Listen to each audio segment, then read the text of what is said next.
दो दिन पहले भी टाकरजला में भी हुआ और कल भी हुआ, त्रिपुरा पार्टी ऑफिस को जलाया गया।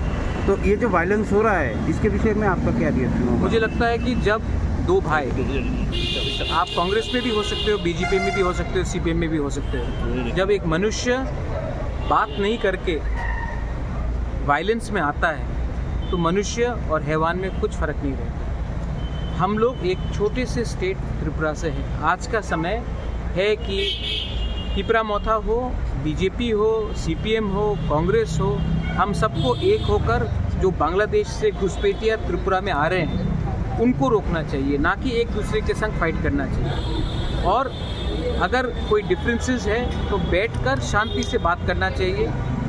ये आप कर्नाटका में कांग्रेस का वर्कर बीजेपी के वर्कर को मारता नहीं, मेघालय में सीपीएम और कांग्रेस फाइट नहीं करता है, सिर्फ त्रिपुरा में ऐसा क्यों होता है? ये बहुत ख़राब कल्चर है और मैं वायलेंस के पक्ष में नहीं हूँ। मेरा पहला भी कहना था कि भाई भाई को ना मारे, पुला जाति ओलो पार्टी, मतलब पार्टी को आप बाद में रखिए, पहले भाई भाई बनिए, बात कीजिए। ट्राइबल बंगाली हो, हिंदू, मुस्लिम, क्रिश्चियन, बुद्धिस्ट हो, हम सबको वायलेंस से कुछ नहीं मिलेगा।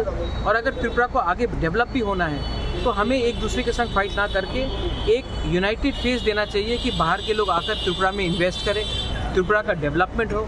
और अगर किसी को रोकना भी है तो पार्टी को ना रोके, पार्टी एक्चुअली बांग्लादेशी घुसपैठिया रोहिंग्यास को रोके जो हमारा बच्चा का भविष्य हमसे छीन ले।